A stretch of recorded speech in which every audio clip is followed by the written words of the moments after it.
na mag-isa. Hindi ko naman kung mabahay mag-isa. Sa tulong ko'y makatulong ay di ko na kaya. Hindi ko naman ng kabuhay mag-isa.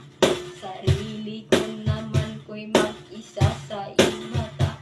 Oh yeah. Eh eh eh eh eh eh. Oh, tangina mo sa inyo ka. Sa buhay ko'y na mag-isa ang diling kong ito.